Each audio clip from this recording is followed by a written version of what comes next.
Ito ang bayan ng Lamot na matatagpuan sa lalawigan ng Ifugao. Matatagpuan ito sa timog bahagi ng Ifugao at tinaguri ang The Gateway to Ifugao dahil halos lahat ng papasok sa lalawigan, particular sa Distrito 1 ng Ifugao ay dito dumadaan.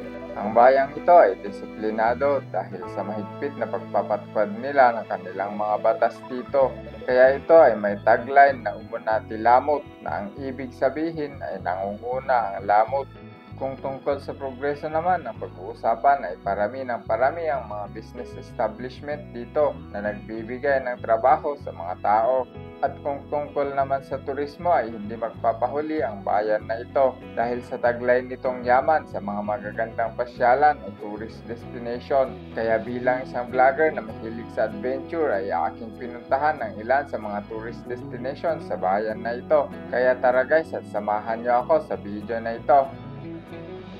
Ang una naming pinuntahan ay ang Matangili Rock Formation na matatagpuan sa Regimental Magulod, Lamot, Ifugao. Napakaganda ng tanawin na matatanaw mo kapag nasa tuktok ka ng rock formation na ito. Kaya naman isa ito sa maire-recommenda ko sa inyo, lalo na sa mga mahilig umakyat ng bundok kagaya ko. Mula sa tuktok ng rock formation ay matatanaw mo ang ilang bayan ng Nueva Vizcaya, kagaya ng Bagabag at Solano. Mas masaya ang pagpunta dito kung kasama ang pamilya o mga tropa nang sa ganon may kakwentuhan ka sa daan para ang pagod ay hindi masyadong maramdaman dahil bago ka makarating sa tuktok ay maglalakad ka muna ng 40 minutes to 1 hour. Nakadepende yan sa bilis mong maglakad. Medyo may challenge pero kapag nakarating ka na sa tuktok ay mapapawi ang pagod mo dahil sa napakaganda ng tanawin na iyong makikita at tiyak mapapasabi ka na worth it talaga.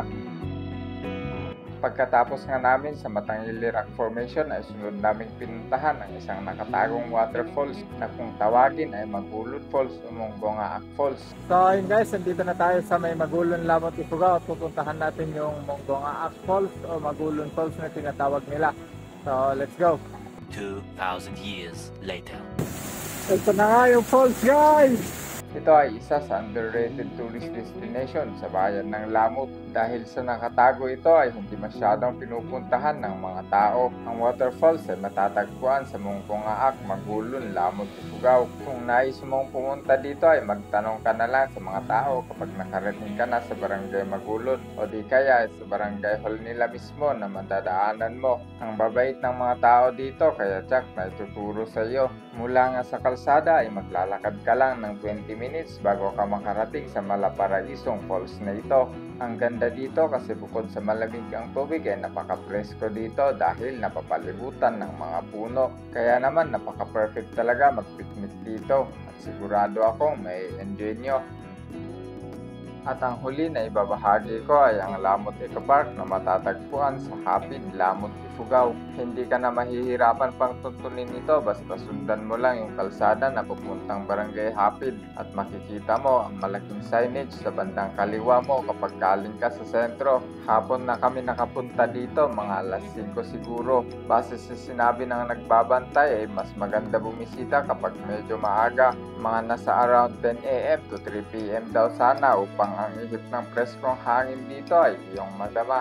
At kung mapapansin nyo ang lugar ay hindi pa gaano maganda kasi inaayos pa nila. Maglalagay pa daw sila ng mas maraming cottage at magtatanim ng mga halaman tulad ng bulaklak para mas lalong gumanda. Pero kahit ganon, napakaganda ng view dito kaya marami pa rin tao ang pumupunta. Sino ba naman kasi hindi pupunta kung kakaiba at napakagandang tanawin na iyong makikita? Dahil bukod sa mga burol ay matatanaw mo din ang ilog na napakahaba. Kaya ito ay paboritong puntahan ng mga magjowa.